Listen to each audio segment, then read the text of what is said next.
Okay, so this month we have a treat. It's always a special treat, so I got to stop saying special treat. This month we have two people that are going to talk about a similar topic. David DeRoth, who is one of your trustees on the executive committee, newly elected this year. He is going to talk about attachments for your smartphones.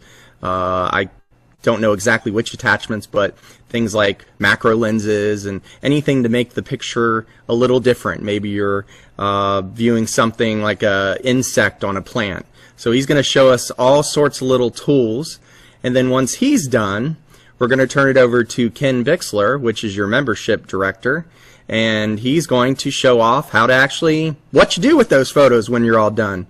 So David DeRoth, if you want to kick it off, go ahead and unmute yourself.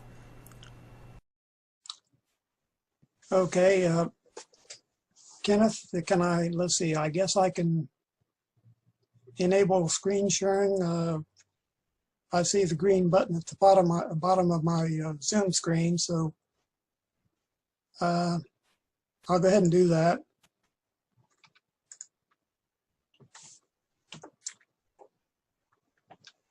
Okay, does everyone see something different now from I don't know if you do yet or not, but yes. But let me jump in just a second for the second part of the teaching phase. Most of you see David's desktop, but you also see pictures down the side that are kind of covering up his presentation. You have some choices on the top of the strip of pictures. You have the options that look like minimize. That will shrink it all down to a small piece of black that can be moved around and then get out of the way. If you don't even want that black, if you go to the top of your screen, you will have an option for viewing options, and included in that viewing option is hide the video strip. So if you don't want to be distracted by people's faces there, go up there and either click the little flat line to minimize this into a little black rectangle and move it around, or just go up to the top and say, hide that video because I don't need to see it. Okay, David. well, John, one question then. If they hide and then want to unhide, do they? Okay, I see. Yeah, the button, another button at the top of that little bar that's the left. And your bar is totally different because you're a presenter now, so you have different menu buttons. But for us, it's just a click on that and hide it. Okay. I can't find this the is video. Oh, go ahead. You go up to the very hide video strip. Go to the very top of your window. It says you are viewing David DeRoth's screen, and then there's a button called Video Options. And you click on that, and you get your options to hide it.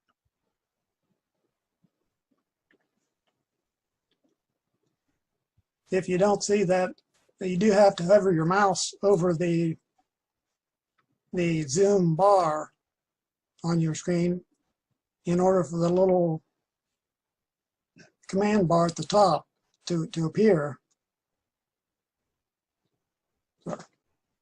Okay. All right, let me go ahead and start this presentation, which is, I view as kind of an experiment here because I've never done a presentation using Zoom, so this is going to be a new experience for me, and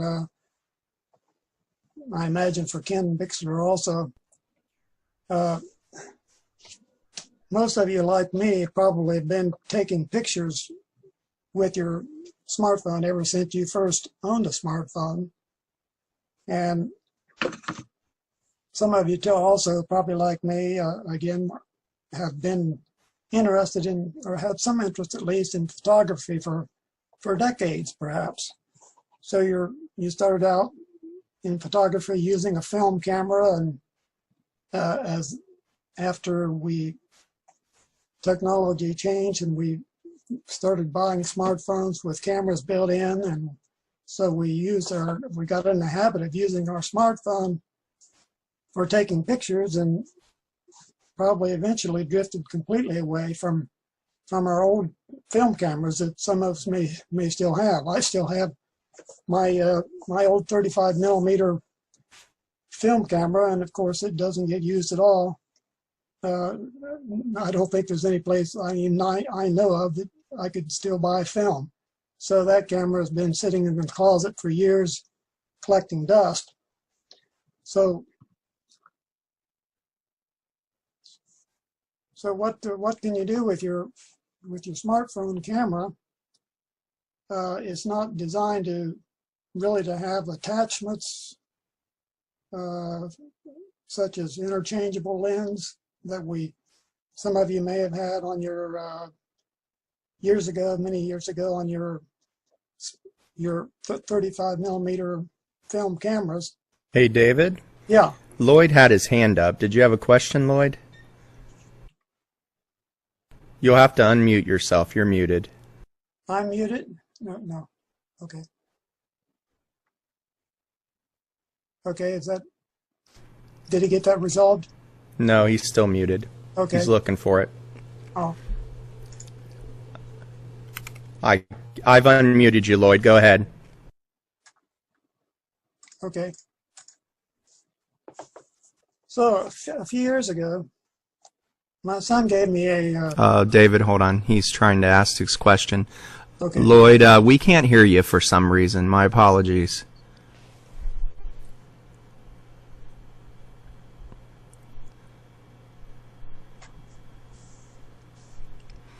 Another way that we could ask questions, if you have them, is in chat. So, Lloyd, if we can't hear you, go ahead and open up chat and type your question in there, and I'll keep an eye on it. Chat's at the bottom of your screen, right in the middle of the Zoom window. There's a button that says chat. Go ahead, David. Okay, as I was saying a few years ago, one of my sons gave me a Christmas gift, which was a kit, a camera accessory kit for smartphones, and I really haven't, to be honest, I really haven't used it much. So I had to, I felt a need to kind of brush up on it before I did this presentation today. So let me try to show you here on the screen what the kit looks like, what it contained, and how I can attach it to my smartphone. So I'll try holding this up. Hopefully you can see this. If you can't see this clearly, let me know, and I'll try to change the angle of or something. But here is the kit. It's opened up here. Let's see here. Okay, can everybody see that? So it's David, you might want to unshare your screen oh, for a minute to show that. okay.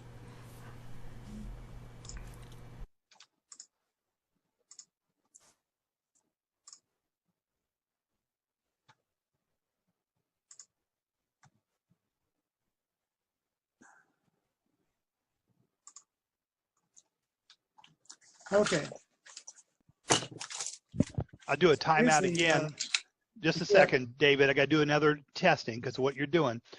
If you're in gallery view and seeing everybody looks like Brady Bunch Hollywood Squares, you'll want to now go up to speaker view so that you get a big picture of David so you can see what he's showing you.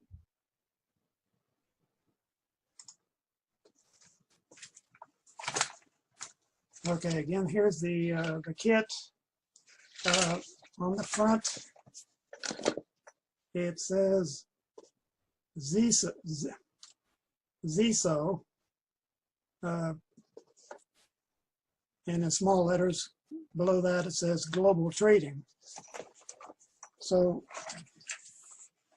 the contents include a a macro lens,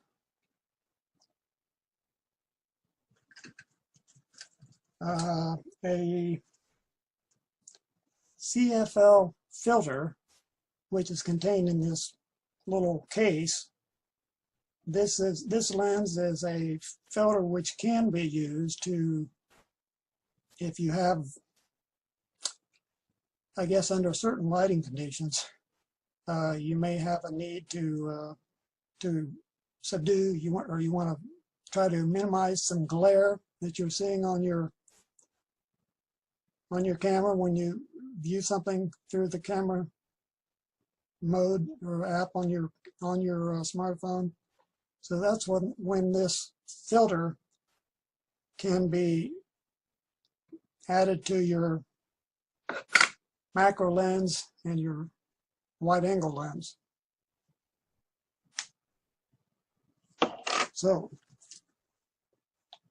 basically we have three lenses here: the CFL, or that's the filter lens, the 0.5 super wide angle lens. That's the big one here. Okay, it's got some threading on one side so that it can be attached. Mr. DeRoth, Yes. we have a comment. Some people are having trouble hearing you. I don't know if you can get closer to the mic.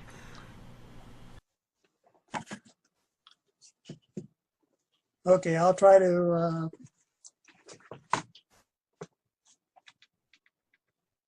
sit a little closer here. I have a tendency to pull back because I'm holding these objects up, and which takes up some space between me and my computer screen. So I'll try to talk up, and so let me know if you're still having trouble hearing. Another item in the kit is a little tripod, and I'll open this up here so you can see how it looks when it's open. So here we have the tripod with the legs open. On top we have a mount with a screw in the middle, right there. That part of the tripod will pivot up so that you can put it in a vertical position, or so it can be vertically oriented or horizontally oriented, or somewhere in between. So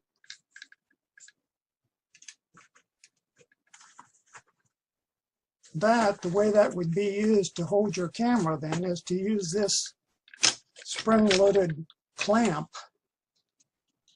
So this can be extended out so this actually grips your camera. I have a large phone, and I normally have a protective case on it. With the protective case on my large phone, I can barely get this mounted onto the phone because my phone is just a bit too wide to easily attach this holder to my phone. So I've got the protective case removed, and I'll put this holder on the phone so you can see there how the holder is attached to the phone now. And the holder it can be attached to the tripod on the back side, the wide part of the holder, or this one side, which also has a screw mount attachment. So let me go ahead and mount show you how this can be done, how the tripod can be attached. Part of the tripod is it has the a finger dial that turns the screw, so I can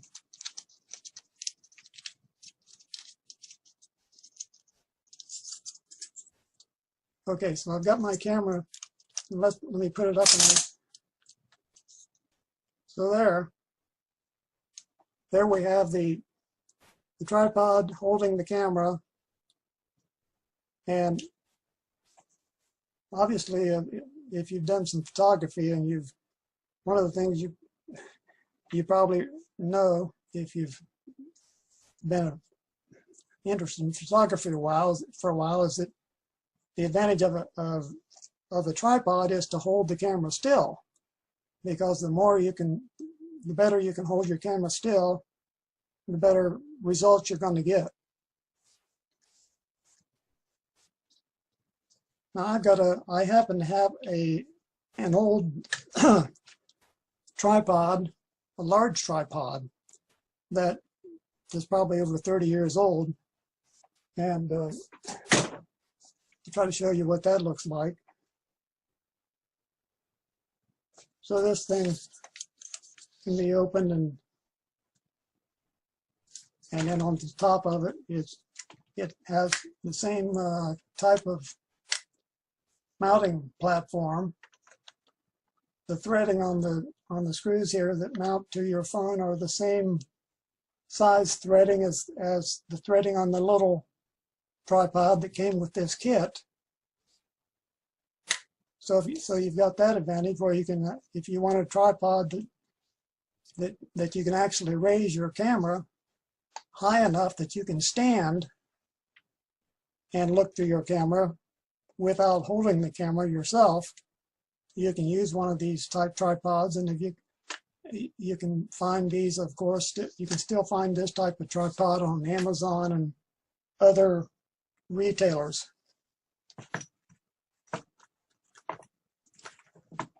Another device that came in the kit is a Bluetooth shutter release button.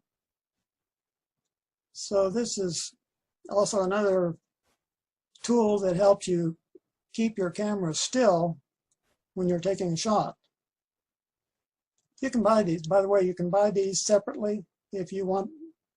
If you just wanted to buy a Bluetooth shutter button, you can buy those separately, and it could be well worth doing to improve your photographs in certain situations. As far as instructions, that came with this kit, they were extremely minimal. It's actually basically nothing more than 2 pages of some pictures of the items that came in the kit, and practically nothing in the way of instructions on actually using the lens and attachments that come in the kit. Now to actually mount the lens onto the camera, you've got a clip here. So I'll go ahead and attach lens to this clip and then show you how you can attach this to your camera. I'm not going to put the filter on right now. That's an optional part that you can use along with the regular lens. So the first thing I'm putting on here is the macro lens.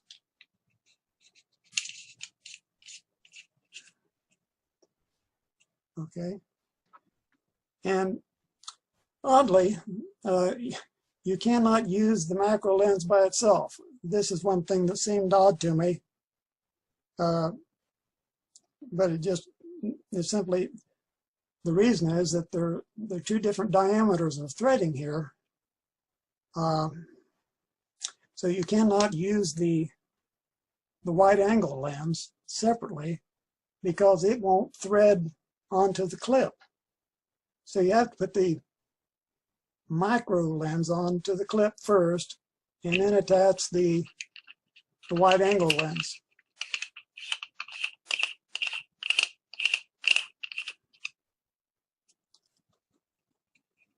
Okay, so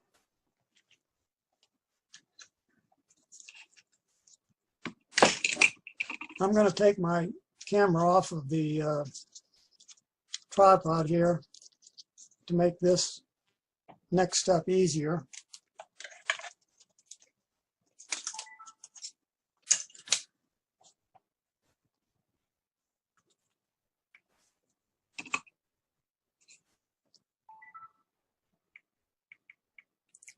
So here's the back of my phone, and you see the camera lens there at the top. So to use the clip for the camera, the main camera on the phone, this doesn't work with your selfie camera. So it has to be,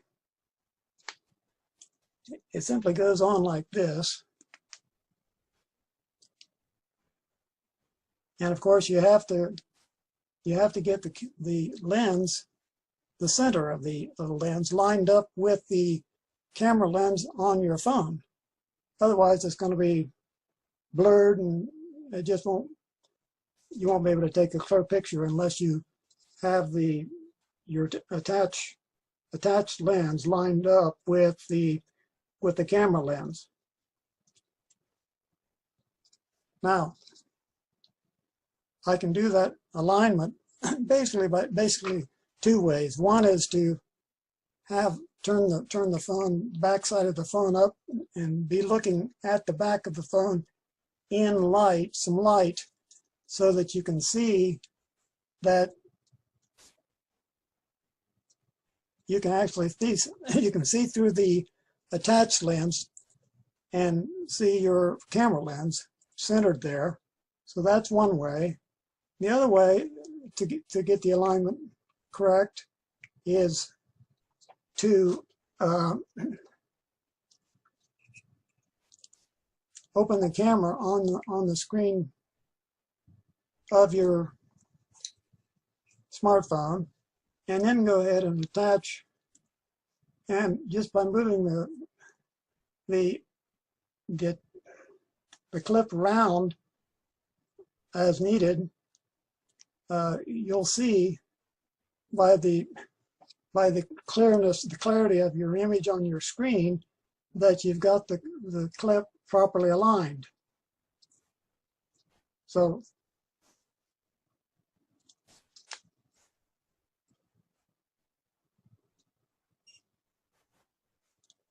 I don't know if you can see whether this can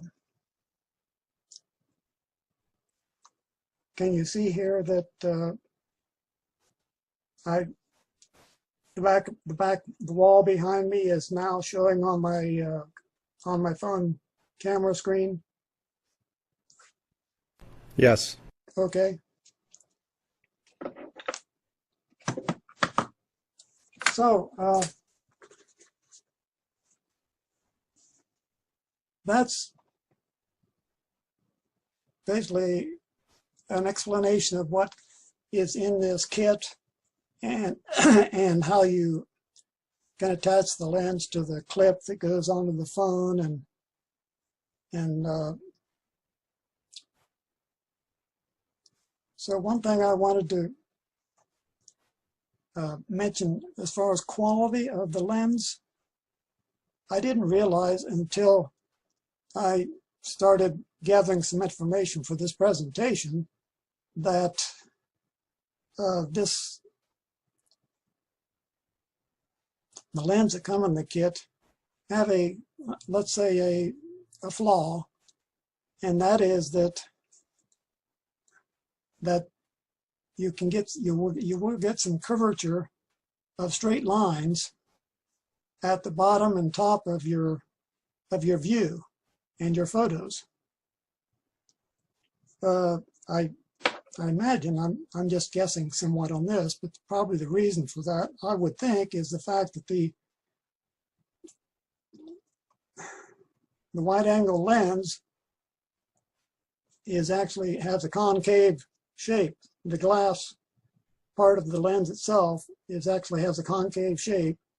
And so when you're viewing something where you've got some straight lines, where you should see straight lines, particularly this becomes particularly noticeable at the bottom and the top of your photos and the image on your screen, that those lines have some distortion, some curvature. So I was I was wondering whether this is true for all other brands of camera attachments. And so I went to looking on Amazon and found that that not all some camera lens attachments are better quality apparently than the one I have, and they do not. Some of them do not have that problem of curved lines at the top or bottom of your photos where they should be straight lines. So I want to show you something I found here on Amazon. You'll need to reshare your screen, David. Okay. By the way, what was the brand name of that kit? I'll put a link in the chat. The kit that I have. Yes. Okay. ZESO. That's ZESO.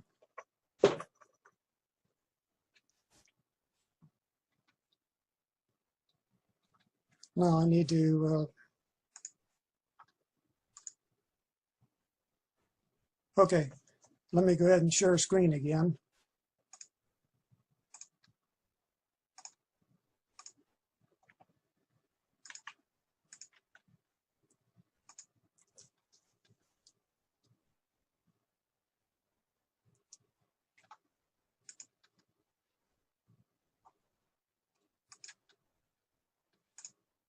Did I get that enabled? No, Not we're not yet. seeing. Okay.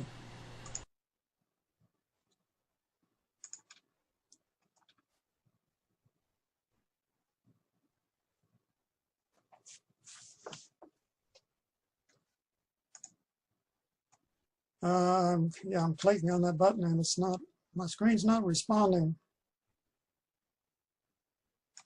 You get the little box that pops up to choose what you want to share.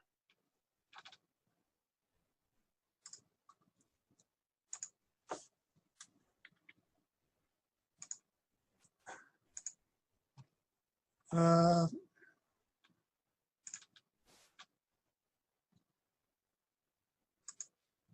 Are you on the Zoom with all of us? yes, I see all of you right now. Okay, green box at the bottom.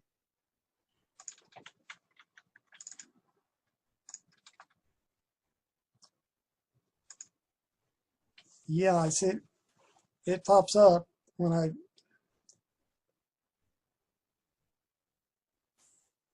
my computer seems to be kind of lagging here on this. I see the share screen green button at the bottom, and when I click on it, It's hiding behind. Minimize some things. okay. Okay, now do you see a web page in No, bold letters? you The still words? haven't got the second click to share. Click on screen and then share.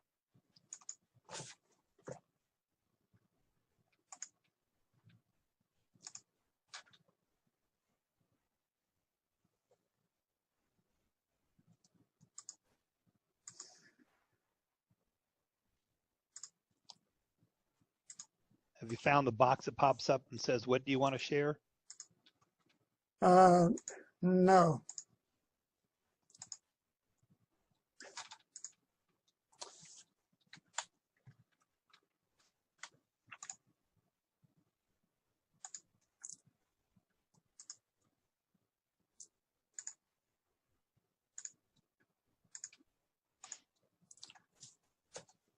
Well, I can't. Just yeah, I well, can't just go bring it ahead. up.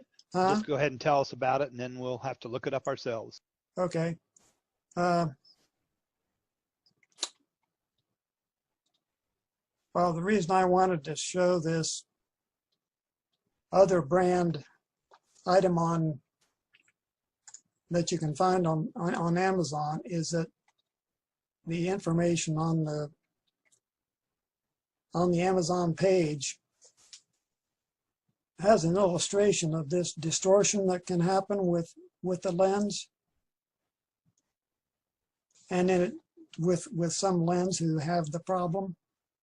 But this particular brand, which only costs $10 more than the kit that I have, has a better quality lens, and it doesn't produce that distortion of straight lines. So that's what I was hoping to show you on the other brand that I found on Amazon. Hey, David. Yes. Why don't you copy the link and put it in the chat? I believe you can chat to everyone, and then we can click it and view it. Okay.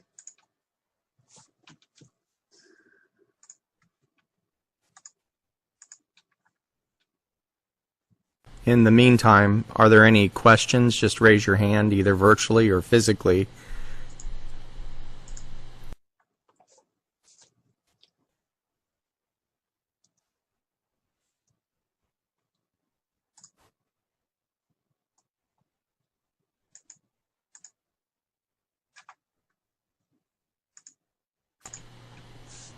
And we can send it later, David. It's okay. Just keep going. I'm kind of wondering if I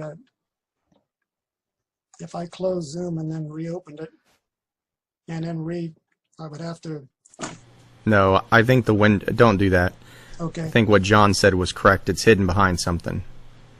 Juanita Newland wanted to ask a question. Okay. Unmute yourself, Juanita.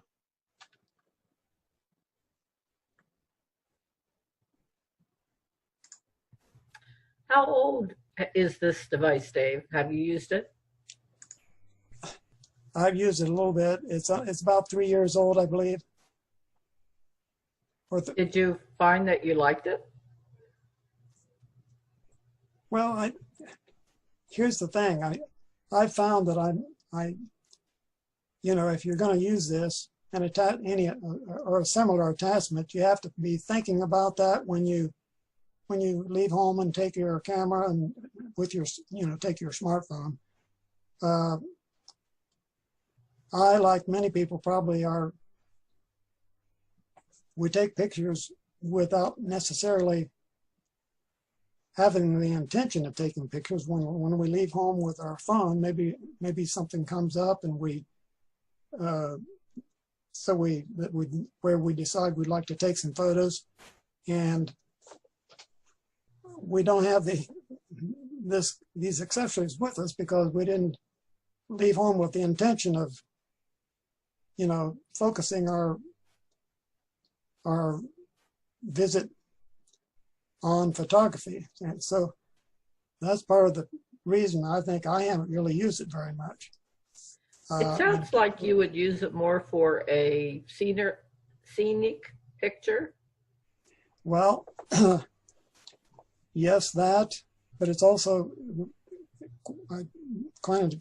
it also has a nice advantage for group pictures, especially with the wide-angle lens, because let's say that you're in a group, you're in a room perhaps, and you want to take a picture of a group, and we probably all experience this. Maybe you're having trouble getting everyone in your camera view because they're just due to the number of people. So the wide-angle lens really helps in that situation. it may it may resolve that problem with the additional width of your view with the wide angle lens attached. That may eliminate your problem of not being able to get everybody in the photo. So you've resolved that problem by using the attachment indoors. And then plus you can attach your, let's say you want to be in the photo with all the other people. So by using the tripod and the Bluetooth shutter button, you have a way of taking the picture with you included in the group. Okay. So it can be a nice, handy thing to have on hand if you're in a group setting and you want to take pictures of a group. Okay. Yeah. Any other questions?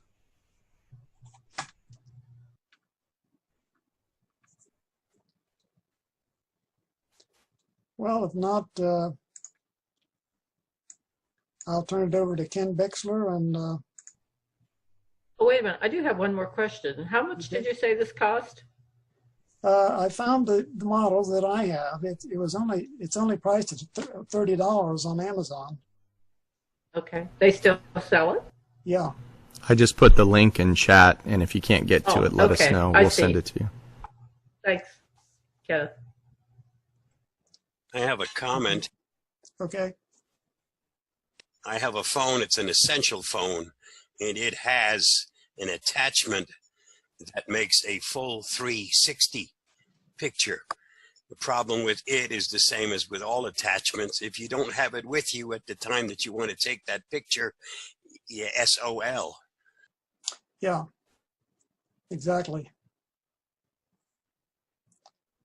And yet you mentioned the the extreme wide angle that you mentioned.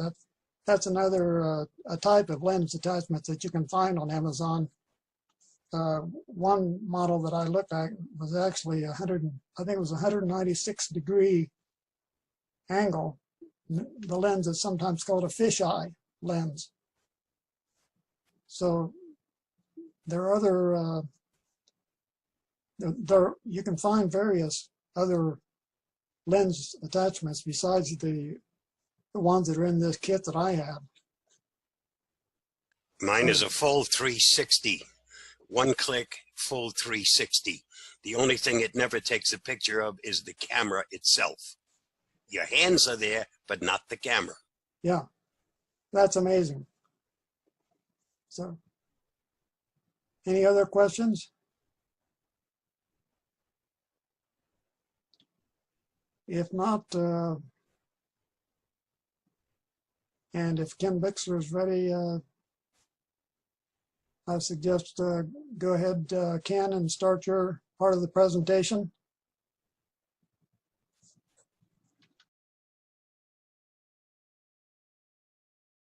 Okay, that was pretty good. Like David, I always forget to take my extra stuff with me, so I sympathize with his not having the gear there.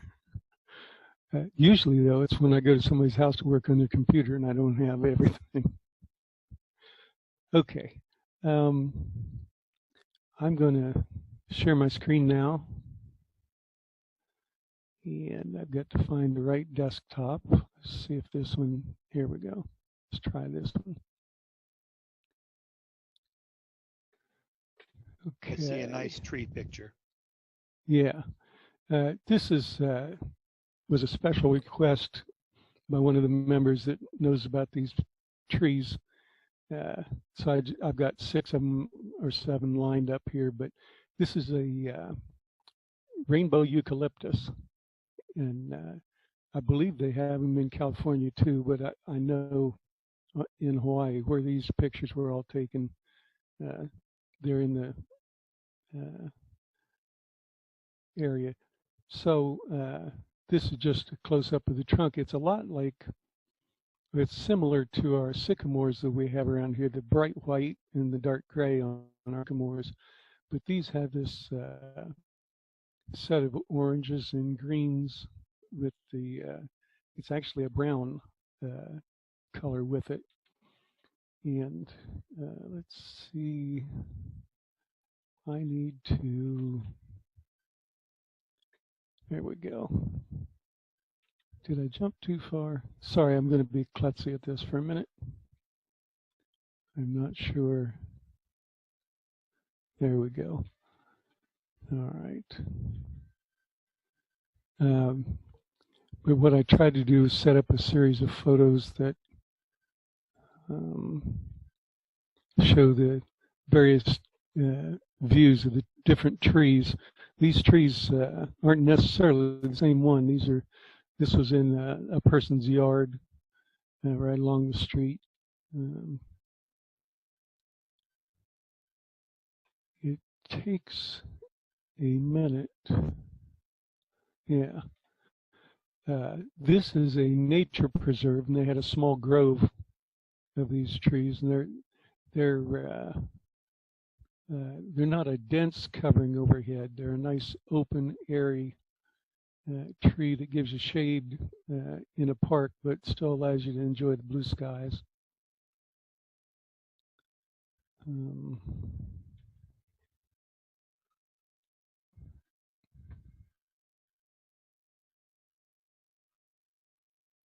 I don't know. Will this work? Did you guys keep the full view? We see, it looks like it's full with black bars. Well, now Okay. it's in a windowed mode. We see two different desktops. Oh, you do? Okay. Now it's okay. Okay. What normally would snap right to the next picture is taking about 4 or 5 seconds to go through. And that's why I'm confused, or I was confused. So I'll just step through these and we'll get to the main portion. Okay, we've seen them all. So I'm going to stop sharing this one. And I'm going to go ahead and go to this one. Share that. Okay. This is just to get you in the mood for where the pictures were taken. This is Hawaii, and the guy's not running from the waves or the shark. His surfboard's out there up on the dry sand, and he's trying to get to it before the wave takes it around and back out. So this is Kekeha Beach. It's on the southwest corner of the island of Kauai. And in the background, you can see it's called the Forbidden Island informally. It has a funny name. Let me see here.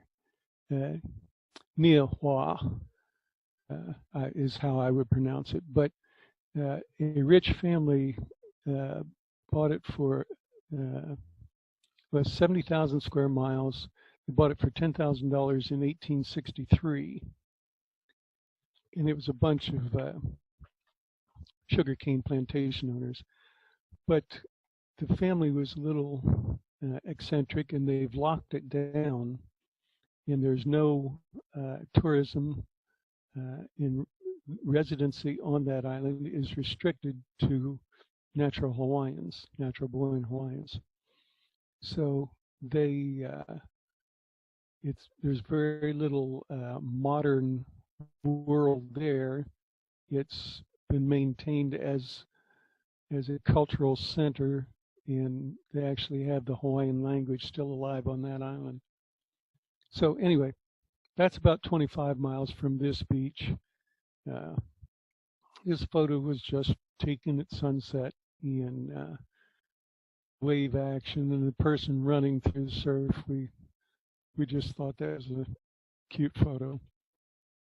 So the next photo that pops up, we were there in October, at the end of October, and they don't use pumpkins for their jack-o'-lanterns. This is a pineapple, and they carved it out and put a candle inside to use it for a jack-o'-lantern. They have a good sense of humor. These first few photos are just to set you up and get you in the mood.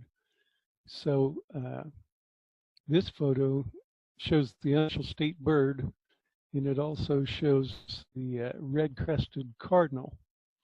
And it looks identical to our cardinal in shape and size, except the body is gray with a banded neck on it. So being from Ohio, we kind of like that. But these chickens, the unofficial state bird, they escaped a flock of them during a hurricane in the past, and they've now become naturalized and are part of the ecosystem on the island. And it's, I believe they're present on all the islands, but I know that Maui and Kauai have chicken populations that are naturalized. Most of the Hawaiians just ignore them. They'll wander through a coffee shop or a grocery store. They chase them out if they seem to present a problem, but most of the local people just ignore them.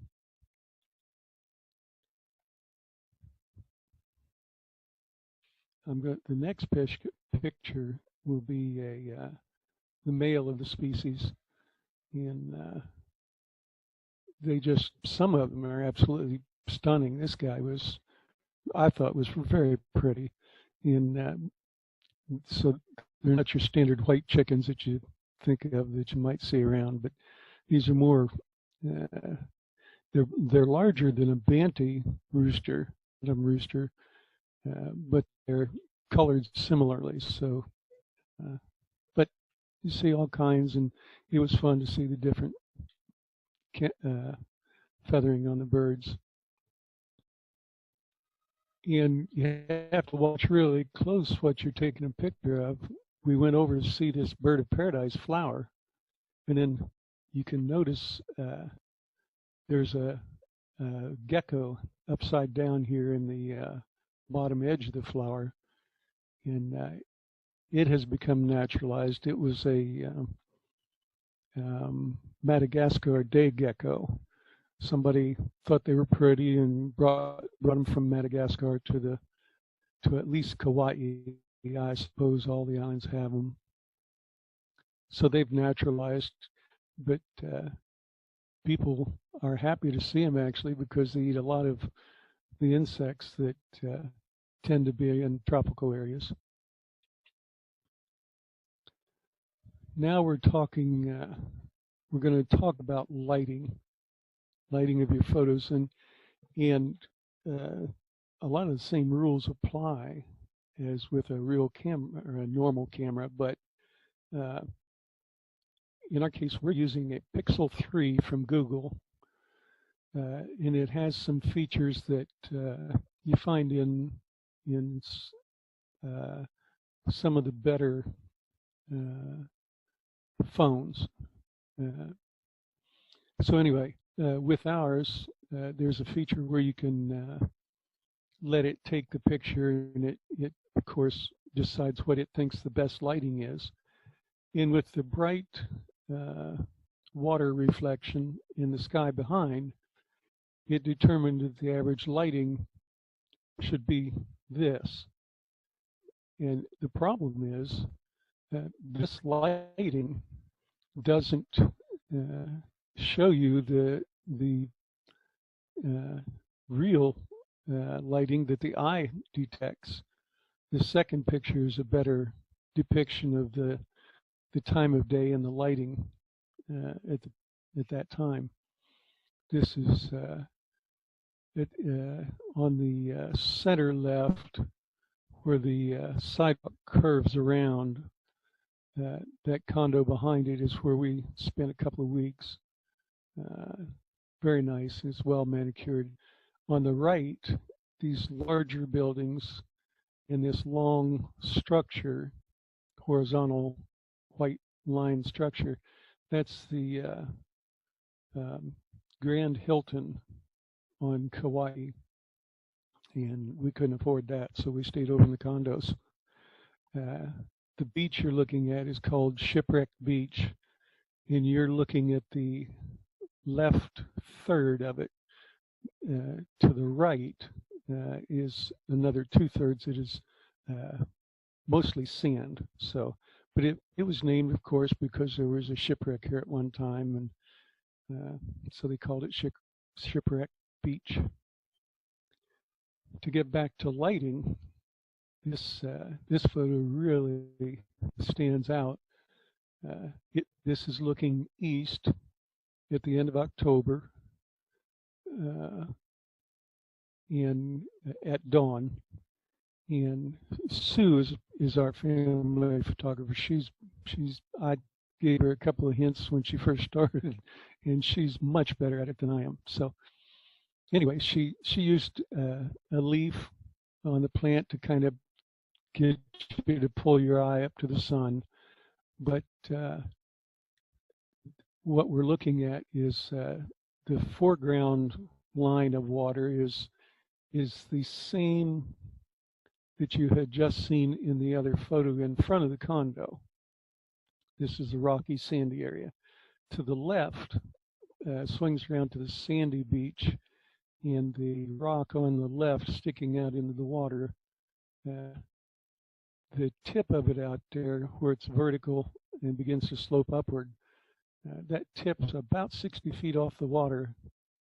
In bold, mostly male teenagers go out there and they'll jump off that when the tides are right. And they only lose 1 or 2 a year.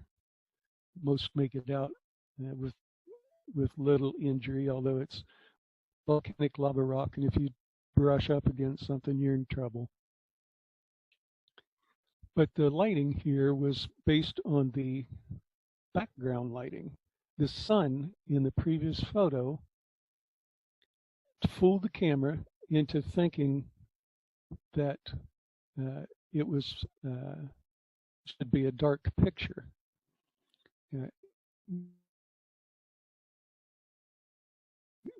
But in fact, this is the picture that our eye saw. And the way we made the camera do those differently is we tap on the screen in the area that we want lighted. So this first picture, the tap was on one of these leaves in the camera lens, the camera screen. And you tap on it, and it takes the lighting from that surface that you identified, which was this green. And it's beautiful. In this photo, compared to the previous photo, they're both interesting in their own way. This one's more dramatic, but the lighting on this was taken with a tap on the sky, which said everything's really bright, so you need to tone down the camera. And the second picture, we identified the leaf as light. So pay attention to what your lighting values are, and if your phone camera can sample different areas for lighting, you get quite different pictures. And these two pictures I can't show you here, but they were taken within seconds of each other. So it was strictly the meter, the light meter in the phone camera. I'm waiting there. Okay. And this is going to be a similar situation. We've stepped forward now, and we're looking at the beach, and the bright blue sky and the shiny water tell the camera that the picture should be darkened on average. But if you tap on the foreground for your lighting sample, then you get a picture that shows a different look. You still get the reflection on the water of the lighted sky, but so again, lighting is important.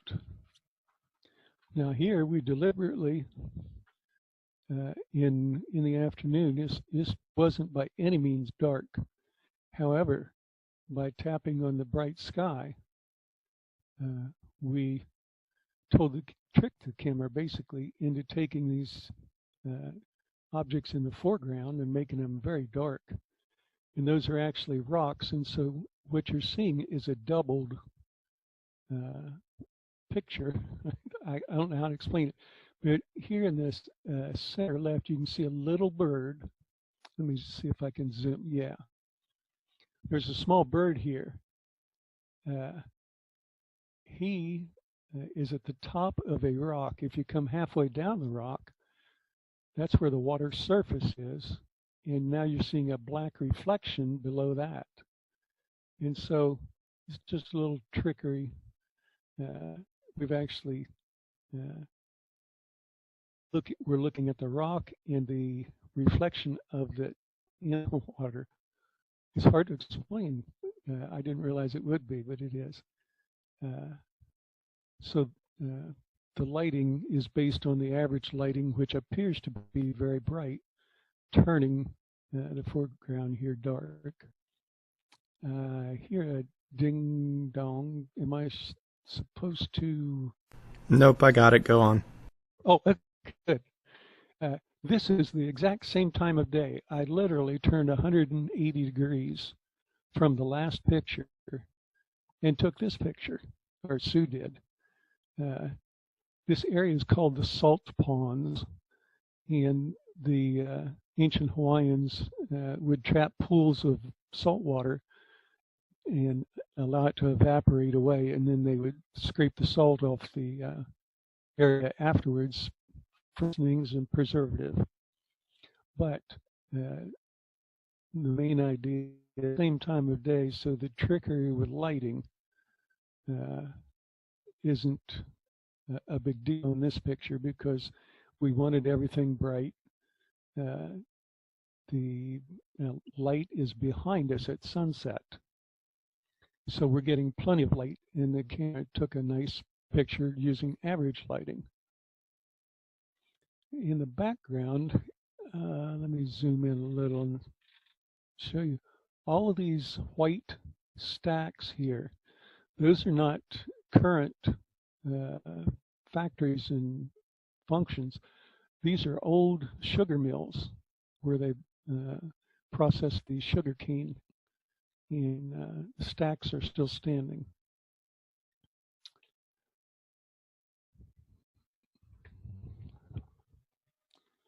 And I mentioned reflection in the last picture, but you always want to pay attention to water surfaces, even parking lots with puddles and stuff like that. If you look in those surfaces, if they're calm, you can get some interesting stuff. You can take a normal picture, an average picture, and make it a little more interesting. So, of course, you look out here and you see palm trees and beach and some clouds in the background. And then you begin to notice reflections in the pond. So it just, it can take a photo and add a little oomph to it, make you think a little bit. That's why we take photos, is to make ourselves think at a later date. And the rock in the background out here, I'm going to zoom in on that too. This is the area where they jump off of. And it's, you have to time your jump. I've been up there. You have to hit exactly in the right place, and the waves have to be just right in order to survive it. Our next photo is going to be more about texture. Now, texture in this picture, I suppose if I have to define my art, then I'm not successful, but the textures I'll point out in this one are the base green leaves down here. That's just Boston ivy type plant. It's probably not the Boston ivy, but it's similar to it, same leaf size and such. So that gives you kind of a carpet look. And then the tree has these vertical features in it, and then the top of the tree's got the leaves. So just keep in mind that textures, if this tree was out in the middle of a normal yard or something, it may not be as dramatic as with this look. We saw probably 100 of these, 50 of these trees on our trip, but this is the one that caught our eye. And we took pictures of many of them. The next picture is what I like to think of as a textured picture also. But you've got all these dark limbs and the angles and twists and turns in them, but they're framed below this broad green wet leaf and the ferns below them. And so you could get a picture of the limbs, and it doesn't do a lot for you. Say, oh yeah, that tree's all twisted up. But if you include some of the other areas around the tree, you can get a more interesting picture. Now, the really interesting part of this picture is after you've looked at everything, if you look in the extreme lower left corner, you can see a full-size golf cart down there and see the size of the large leaves and get a sense of the scale of the size of this tree. It's huge. So I'm going to zoom in and drag the picture around so you can see. There's the golf cart in the bottom left. So some of these leaves were 8 feet or so across. So the texture in that one is provided by the wet leaves, large wet leaves. They're just a contrasting shape compared to the rest of the tree. And here's some lava rock. It's uninteresting really on its own, other than it looks like a sponge. I suppose if you looked really close, you might see a lizard there.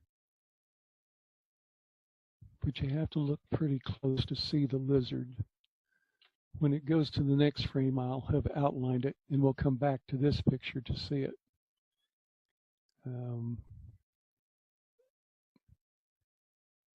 The time lag's killing me here.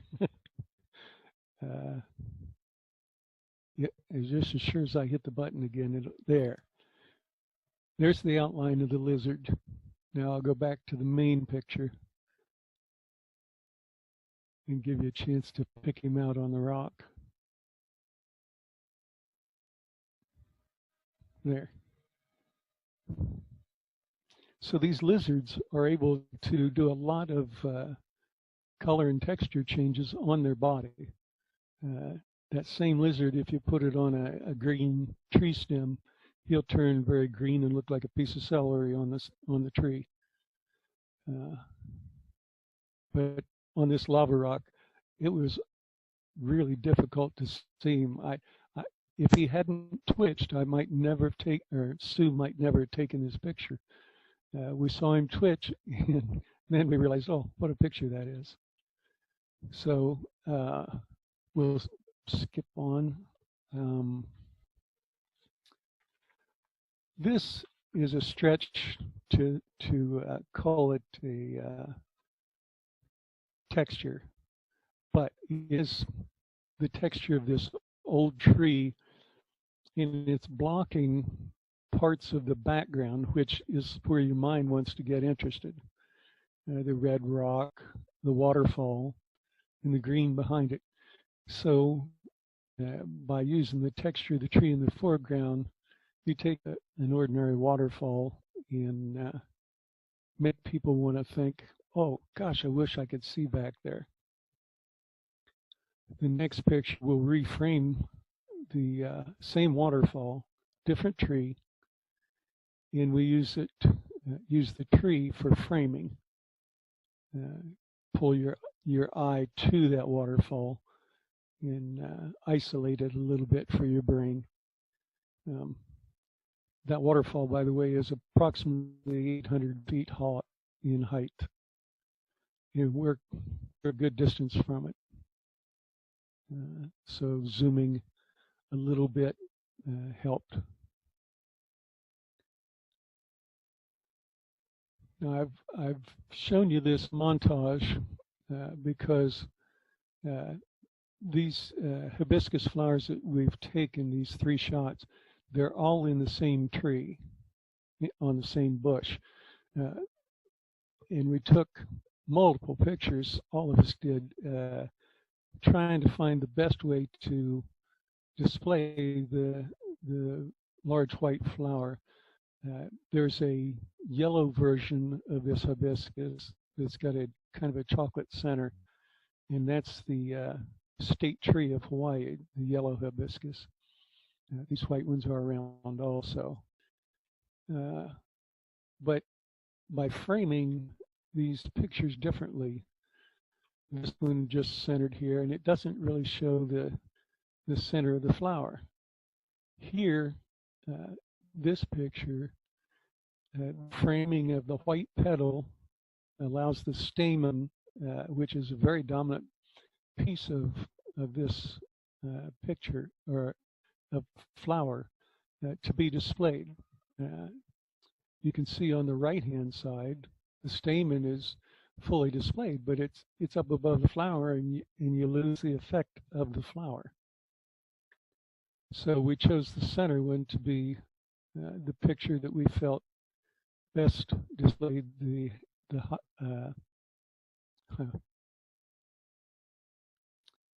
flower.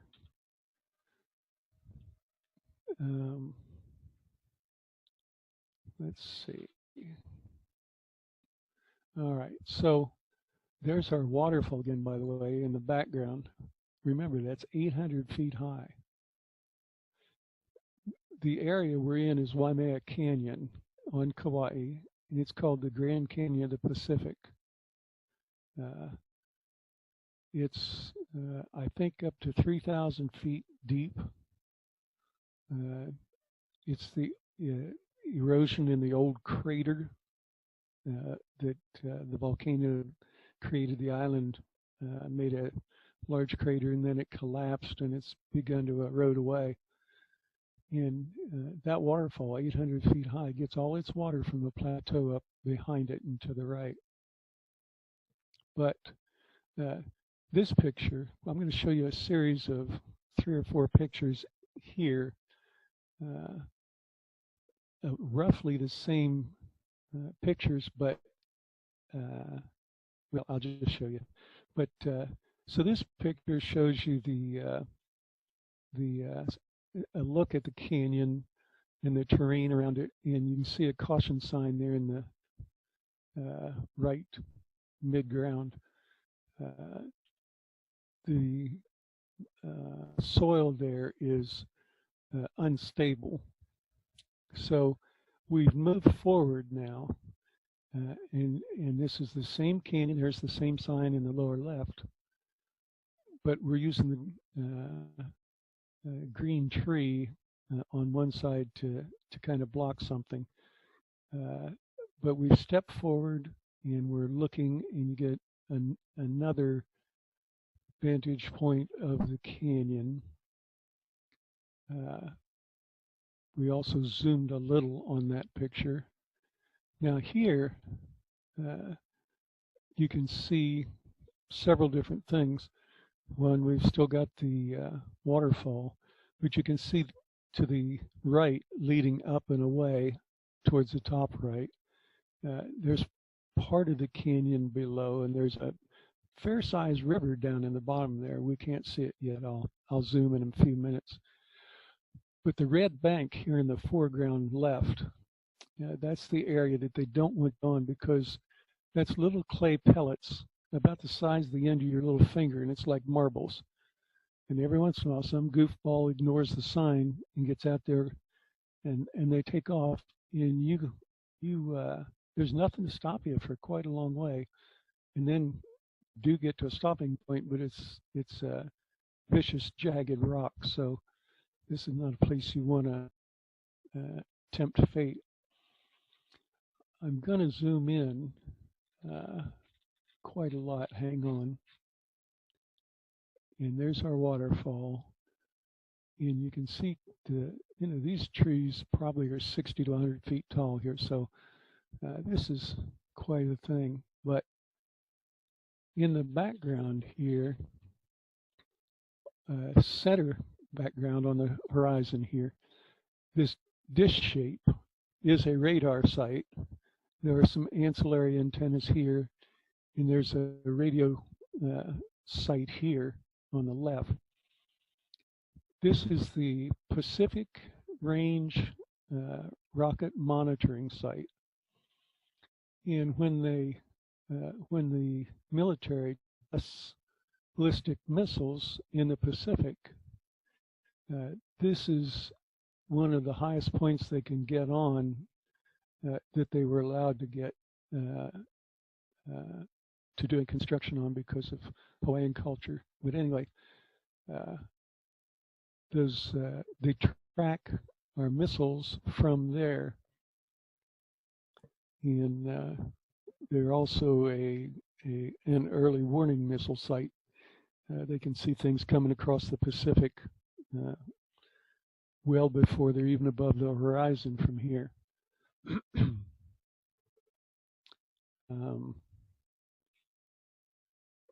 In a previous visit, I can't remember, I think it was 92, we were on a beach one evening, and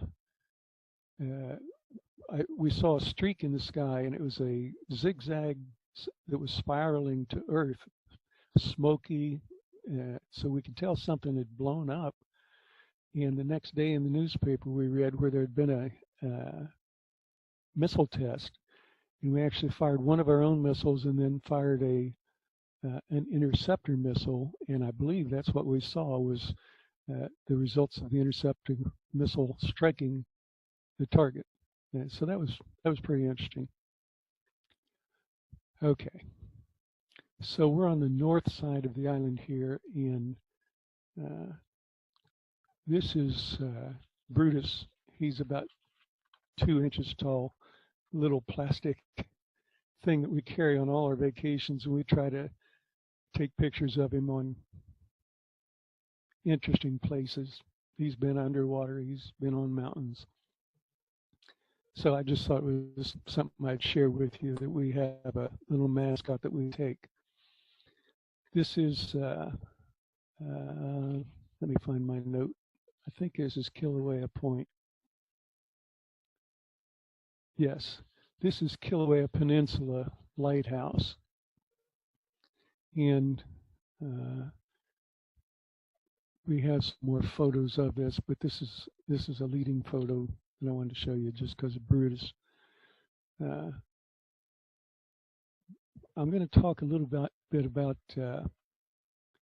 where in a picture your subjects should be.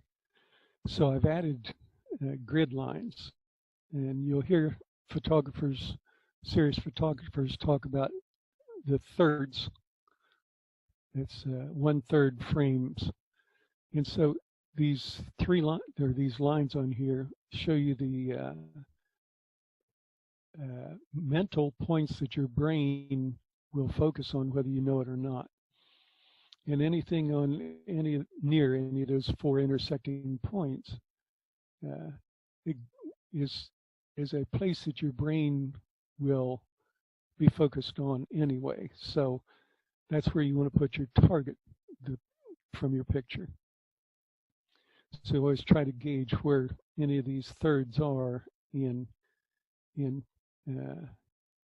put your subject on there. You know, a lot of us, me included, a lot of times I'll just forget, and I'll center my subject of the picture in the center of the picture, and then there'll be distracting things out at the thirds that pull you away from the subject. So I just add these green lines, grid lines, to talk about the thirds. And this part of the talk is really about leading lines. So your brain tends to follow lines in a photo. In this photo, the first thing you may notice, depending on is either the white surf below, which is in the bottom right third, or the lighthouse at the top, which has a walkway leading to it. And that walkway pulls your eye towards the white lighthouse as a subject. So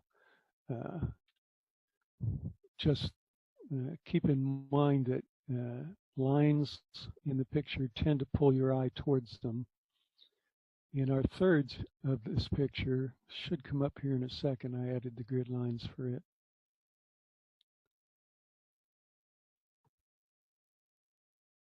Or not. Okay. I may hit the next button and see what happens. I hope I haven't locked up.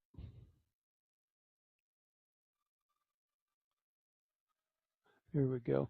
Okay, I missed the thirds. I'm going to go back and see if that's available.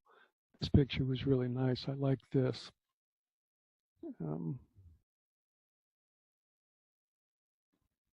Give me a second. I can't give up on my good demo where I added pink lines to my pictures.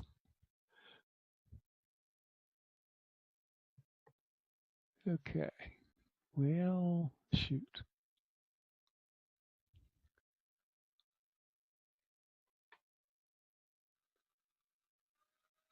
There it is. Okay. So the lighthouse itself ended up at a third point, and the surf below on the rocks ended up at a third point. And that's not really an accident. That's the way Sue intended to take this picture. The next picture, which we had a glimpse of,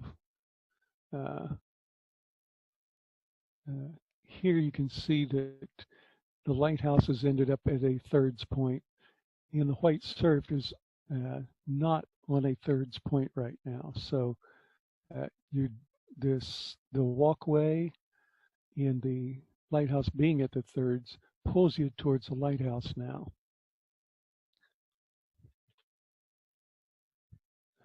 The eye and the mind combination just tend to follow lines.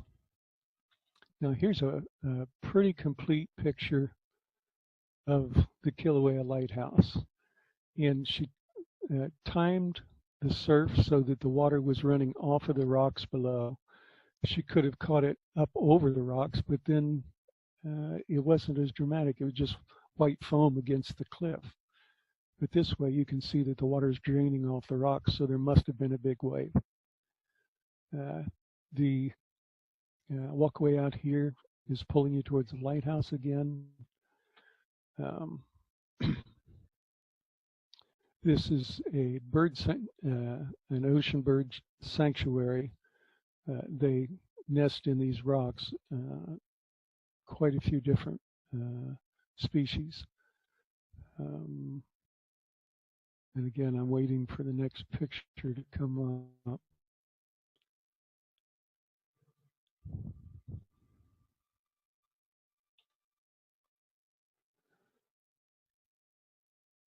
This tree in the foreground with the brown seed pods is now in the left lower foreground.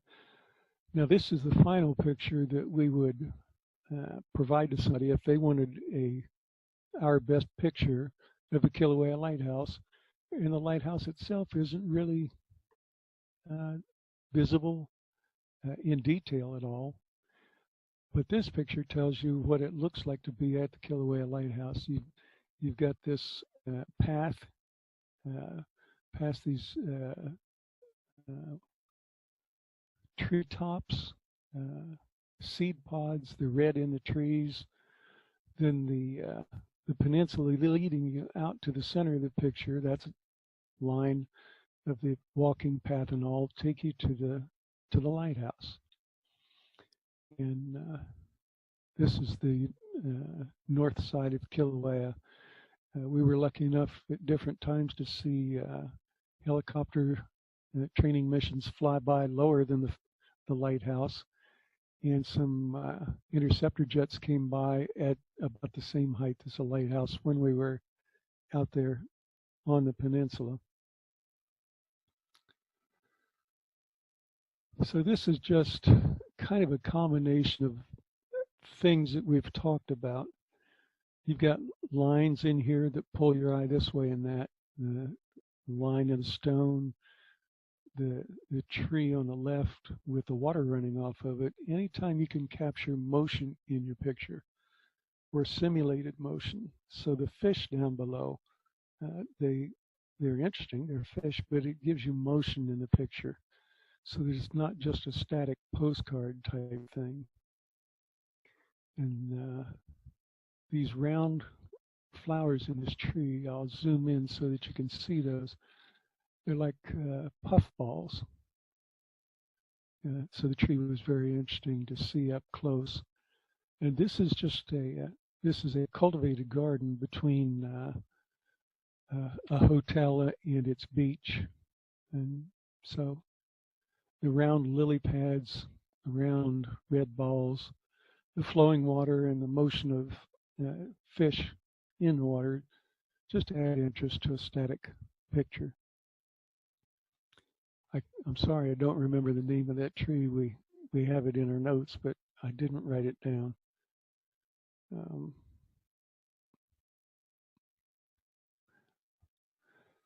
So here is an example I wanted to use of a line leading the eye away. Could have taken a picture of this reef between the waves when there was no water running off of it, but the rocks would have pulled your eye out to the green point beyond. But with this water coming over it, you get the motion. Just a technical point that there's motion in this picture that adds to your emotion when you see it, see the picture. In the upper right, you've got a guy running out of the water. No reason for him to be running that I can see, but he's there.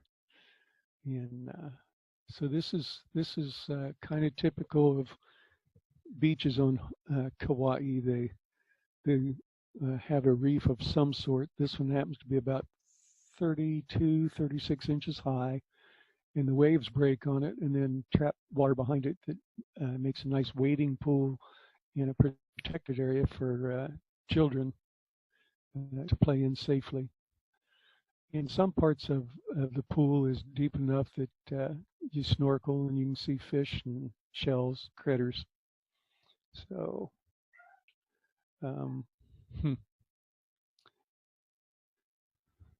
evidently our dog found something to bark at. All right, so this is just a picture of our daughter, but Sue likes this tree. And just to take a picture of the tree here on the beach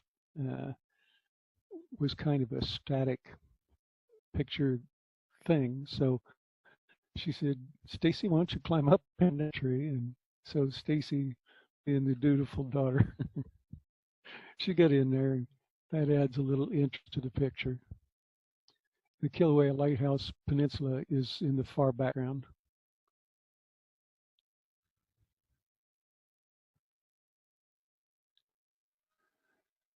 And I've never in my life seen anybody bored in paradise, but here's a kid that's bored on Kilauea. I can't explain it. I just thought I'd show it. Teenagers, huh? And the example of the state bird. Okay, back to a serious picture. Wanted to show you the effect of focus in this picture. Our phone camera, allows us to tap and select lighting. And you can also tap and select the surface that you want to be focused on. And we were focused on this leaf in the lower left center here, Sue was. You can see how detailed and clear and crisp all this surface is. But it meant that the flower was not in focus. And depending on the purpose of taking the picture, softening of that flower allowed the flower behind it to the right to become very bright and interesting. And so this might be the picture that you want. So you would focus on that leaf down inside, meaning that the foreground flowers are out of focus. On this one, we focused, Sue did, on the flower itself, and you can see that the water drops are very focused, in focus, and you can zoom in nicely and see detail on the flower. But if you wanted to make a picture for maybe a postcard that you were going to make for yourself to send or something like that, you might be able to pick one out of this photo. I'm going to look at maybe one more. Check my notes here. Yeah. So the next part of this is just a hike that we took. It's probably 10 or 15 pictures along a trail, heritage trail. I thought I'd stop here, and I'm going to stop sharing for a moment and see if anybody had any questions or wanted me to talk any more about some of the stuff. Did we have anything in the texting or? I just have a comment, Ken. This is Juanita. I personally prefer pictures with people in them. Yes. So I'm glad you took a picture of your daughter in that one and shared it. Normally when I take pictures throughout the country, I would, like I say, prefer to have people in it more than just scenery. To me, it's more memorable. But that's just personal preference. Agreed. And I would say, in addition, of the 2,600 pictures on Sue's camera, which I sampled for this talk, probably 2,200 of them had people in them. And I just cherry picked to get pictures where I could talk about technique a little more than anything else. So, but I do appreciate what you're saying, and we always have a lot of people in our pictures. Thanks. Yeah. Excuse me, Mary Frances here. Yes, ma'am. Would you tell them the scary story Sue told me? It had the picture of you being near the edge of that giant rock you told me some people would jump off.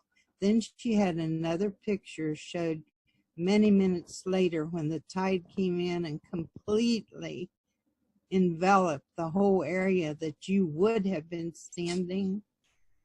That was pretty exciting. Yeah, the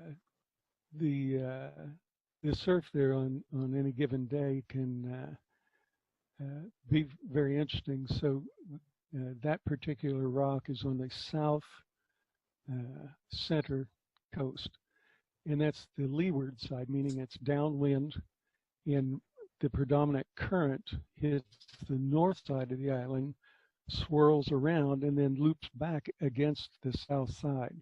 So you get muted waves. The south side has nice beaches because they're not violent typically.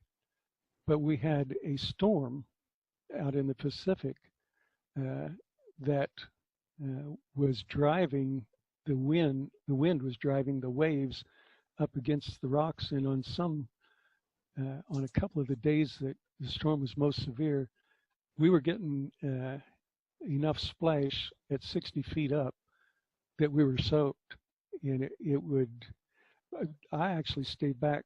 There were some teenagers or early 20-somethings out on those rocks, and they were just getting gushed over with water, and I just thought at any minute we were going to lose somebody. But yeah, it's a significant amount of water that hits those rocks.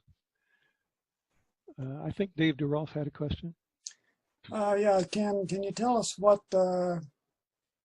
camera you were or phone you were using for this, and were you using the original camera app that was on the phone, or did you get a different app somewhere? Yes, this is a Google Pixel 3. Sue, Stacy, and I all have them. They have, I believe, 12 megapixel camera facing away from the screen, and an 8 maybe facing towards the user on the screen, and so for taking selfies and such. But the software comes with the camera, and we didn't retouch any of those photos other than I added green grid lines to a couple of them for focal points. They zoom very well because of the high pixel count. We were able to pull in whale spoutings from a mile away, pull them in so that they were significantly recognizable as whale spout. And so it's a very good camera. The software is great. It has a panorama feature. You were talking about your lens where you can take wide view. With the panorama, you start the panorama and just turn in a circle, and it gives you a picture that then you can scroll once you download it to your computer. Well, I think you can scroll it in the camera too, but you can scroll and look 360 from where you are. Very handy that way. Lots of features on it. Okay, is Google Pixel 3 a smartphone or is it a camera? Smartphone. Okay, I didn't know. Yeah. I didn't know Google made smartphones. Yes. The Pixel 3 was very well liked by most users. The Pixel 4 is out, and I've only seen one comment, and they said it wasn't much of an improvement, if any, over the Pixel 3. But who knows? I haven't tried it, so I can't certify it. Yeah. Did you get any of these photos developed into prints? You know, I have not. We take the photos and I put them into a photo album called Shotwell, and I tag them as we put them in, because I found out that going back and tagging them with notes later is an impossible task. It's just awful to do it that way. But when we got home, I downloaded my camera and I went through it, and then I went through Sue's, and went through Stacy's, and tagged them all. And so when I say tagged, I can go into my digital photo album and click on a tag for Kauai, and any photo that I took in Kauai will pop up, and it'll be in a montage type view. And then you can further search down by date, time. If I take a photo, well, like the koi fish photo that we saw where the orange fish were in the photo, that has a tag on it that says koi. And anytime I want to look at a picture of koi, I can click the tag, and all pictures of all koi that I've taken pop up, and I can select the one I want to look at. So it's very fine-grained. The photo album allows you to search by time and date right down to the second. The camera records it in, well, you're aware, I'm sure, of EXIF data, and that's extra information that can be with a picture in the file. In it, if you have location turned on, I can tell you exactly where any of those pictures were taken, right down to about 5 feet, I expect. And if you ever went to Kauai and you want to know where to go, I give you a stream of pictures, and the geo coordinates are there, and you could walk right up to the exact spot and see the exact view. Did that answer everything? Yeah, thanks. Yeah. Ken Terry had a comment about your first picture on the tree. He said, it looked like a painting. These are incredible. Did you touch them up? We did no touch up to any of the photos you saw today, other than I did add grid lines. Here's Carolyn. I did add grid lines to a couple of them, but that's the only touch up. Now, when we took the picture, Sue is very aware of her focal points, her where the light should be focused, but it's not distracting to her. She looks the scene she wants and she decides what needs to be lighted, and she taps the screen, and she if she's more worried about the focus, then she taps on the focal point. So it's second nature to her, and she just takes pictures. Now, I will tell you guys one thing I forgot to mention. Take pictures. These camera phones typically will hold 1,000 pictures with no problem. And just take a lot of pictures, and when you get home, throw out what didn't turn out to be anything. But look at them, because sometimes, like the bird of paradise, you'll find the lizard in the picture. You'll find somebody in the background that you didn't know was there, and they're doing something silly or funny, and it makes a fun picture to review. Bob has a question. Yes, Norbert? Ken, when you're finished with your presentation, do we have enough time for me to show, since we're on etc. Camera stuff, what that 360 does? I have no objection and I have no objection if we want to substitute what you want to display for the hike on the trail, because it's just simply a trail along a rocky point. Mine will not take very long. Well, let's go ahead and show yours, and then if we want, we'll go back to mine.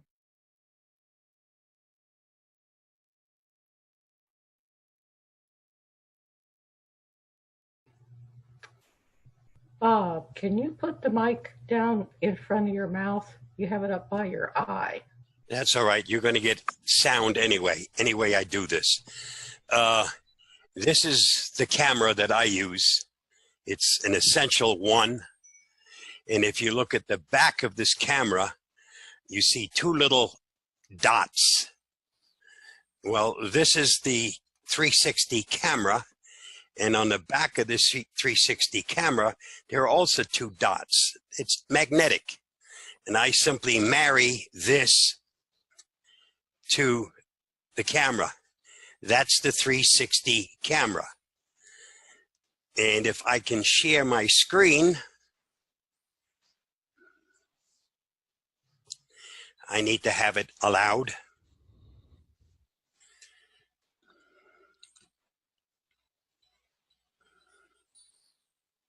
Sean, I can't do anything. It's all you. I know. I was going to ask him how much he's going to pay me. Yeah. The check for the next year's membership. That doesn't come to me, so that doesn't Oh, okay. count. Let me know when you've done it. You're good. No, it's still disabled. See, it says another may I.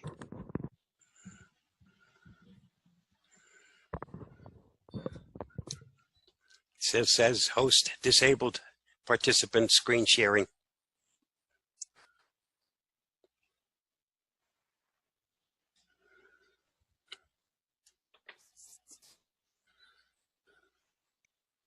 Try it again. You should be able to. It just said you became a host, co-host. Okay. Ah, there we go.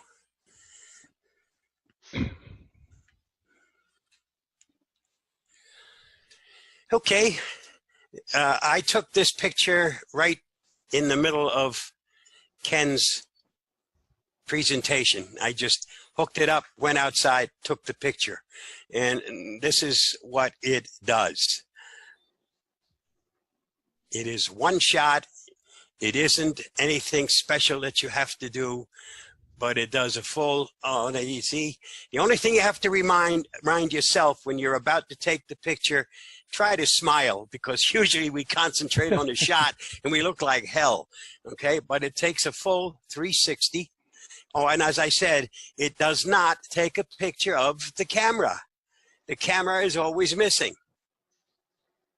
But everything else it takes all the way to the ground and all the way up into the sky. A full 360. Actually, there's the sun glaring at you. So this is home sweet home. This is what I see at home. And this was the shot. I just grabbed it as Ken was doing his presentation. But it is one click on the camera, and that's it. No waiting, no nothing. Go back in the house, tell it to upload it to Google Photos, and that's what you're looking at right now is Google Photos. I had taken one while we were in the middle of the presentation, and this was, well, if it'll work. It may not, because it takes a while to render. We'll just have to be happy with this one. Google sometimes takes a while before it works, but that's it. And that's all I have.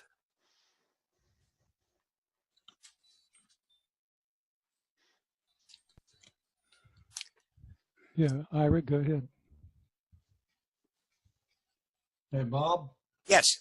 Yeah, that little 360 thing and the camera that you have there that does the 360. Where did you get that? Where'd you buy it off of? I purchased it directly from Essential Phone, but it's available on Amazon. But you have to have a 360 camera. If you don't, I mean, you have to have the Essential camera. If you don't have the camera, You have to have the. right, if you don't have the camera, you won't have this magnetic thing at the back, which is what couples to your, okay? Okay, I don't have it, so it wouldn't do me any good then. No, it would not. Not unless you have that camera. Yeah, Now, when I really like purchased, when I purchased this, I paid $175 for it. You can now get it for maybe 1/3 of that. But Essential is not supported anymore. It got its last update from Google, version 10, and that's the end of any updates. So I will soon be looking for a different phone, even though the camera on this thing is fantastic. And I will still continue to use it to do pictures and certainly to do 360 pictures. Okay, thank you. Mm-hmm. Well, if there are no other questions, I will go ahead and take you on the hike. It's kind of a typical hike or a typical terrain on a South Beach. In between beaches is what we're actually talking about. But this was a limestone ridge that has collapsed a long time ago, but the birds nest up in these the area that we're going to walk through, and occasionally you'll see a hole in a sandy part of the terrain, and these birds actually dig tunnels back under 10 to 30 feet long and lay their eggs back in there. And but the Kaloa is the county on Kauai, and this is their heritage trail. And so here's Sue is standing on the trail, but off the beach. That's Stacy and I out there in the middle of the picture. We're on the beach at Shipwreck Rock. In the left edge, behind the person bent over, you can kind of see the bottom of the corner of Shipwreck Rock, but that's just for reference. But this brushy area in the foreground is typical of what's along the beaches of Kauai. Now, the trail has come out of the brushy part, and we're all walking down towards Shipwreck Rock. And the pine trees along here seem to survive the saltwater okay. Makes a very nice shaded place off the beach. You know, even in October, it was 85 degrees some days. And so you feel the need for a little shade. Just progressing down the trail. It's off to the left, about a half mile, is a beautiful golf course. You will occasionally see that golf course on TV. And the trail goes back through, this is lowland brushy area. This is what you'll find if you go to a remote beach on Kauai. You'll walk through places like this, and eventually you'll pop out into a sandy beach somewhere if you've chosen the right place. This is the backside of Shipwreck Rock. We're getting ready to climb up. You can see the cobble beach behind us. Some of those rocks are smooth, and some of them are pumice or lava foam that's hardened, and it's just like sandpaper, worse even. There, you can't tell it, but here along the bottom of the extreme right end of the rock, where it's white along there, there's a footpath there. And I saw one kid jump a couple of times one day, and he would time the wave, and it would stand him.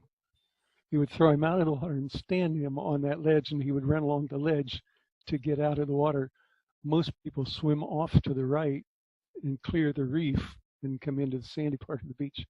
But he's a real daredevil. As Sue Stacy and I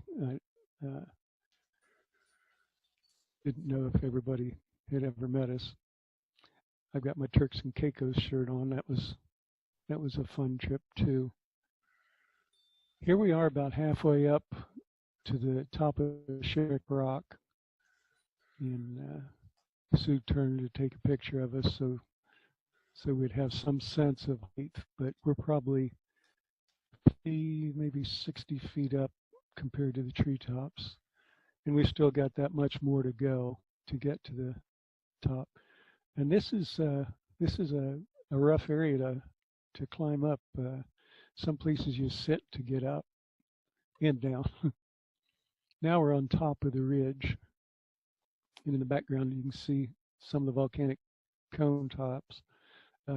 They're all at this point inactive on Kauai right now.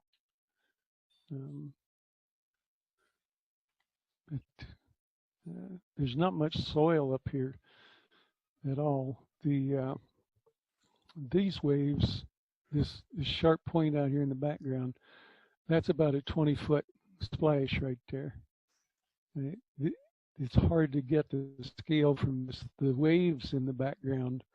Those were running about 6 feet or so that day. They don't look like much from here, but they're rough. The sand up here on top is not these rocks deteriorating. That's sand that gets thrown up there during storms. This would be barren rock if it weren't for sand in the water being thrown up here.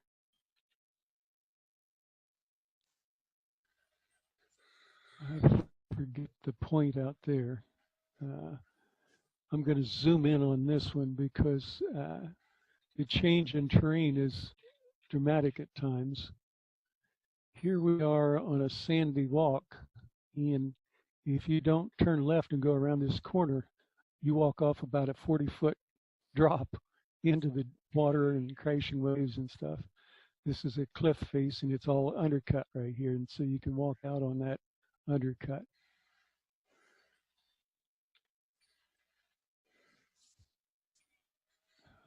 just scenery, part of the walk. There's enough sand up there to make it look like a dune, and it softens up after a bunch of people have traveled over it, but it's really just rock underneath.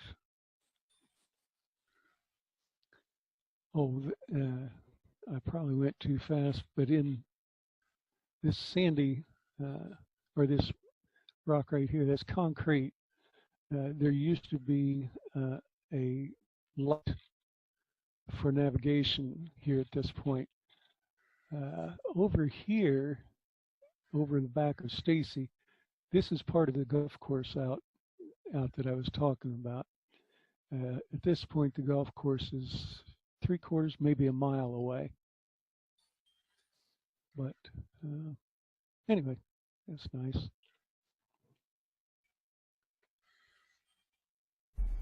Hey, Ken? Got 1 or 2 more pictures. Yes, go ahead. It's just after 5. I wanted to make sure everybody got their questions answered. People are starting to peel off. I know we've gone longer than normal. I think the topic is very interesting, though, so I don't mind. But if you need to leave, go ahead and leave. Ask your questions now, and then we can keep going. Hey, In Ken? reality, yes, Ira. Yeah. On that mountain that you were climbing up, coming back down, I would have trouble because you have to sit down to get up it. How do you come back down it?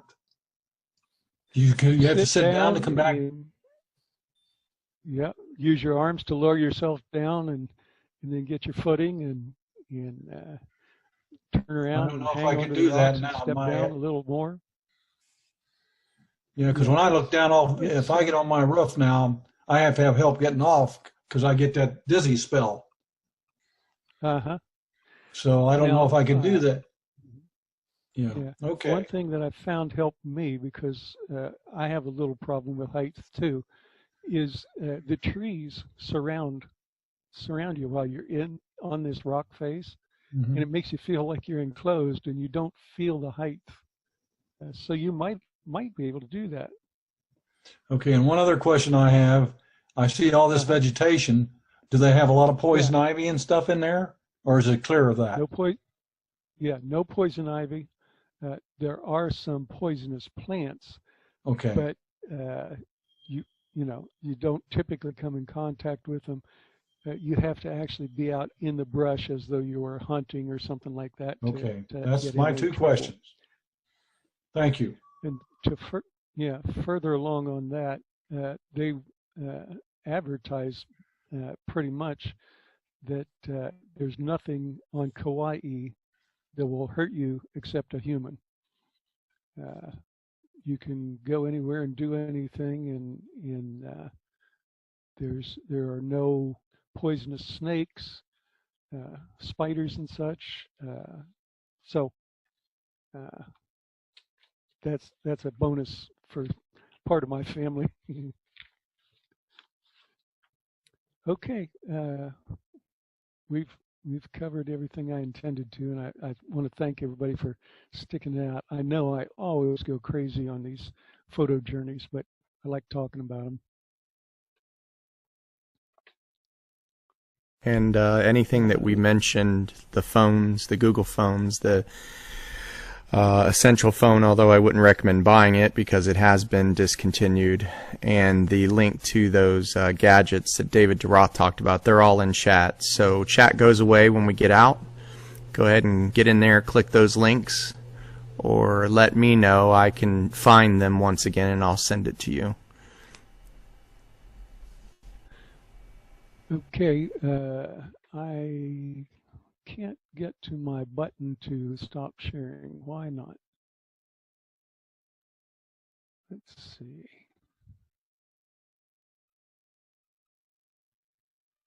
There we go. I got you covered. Thank you. Okay. No problem. All right. Well, I'm going to bail out if everybody else is happy.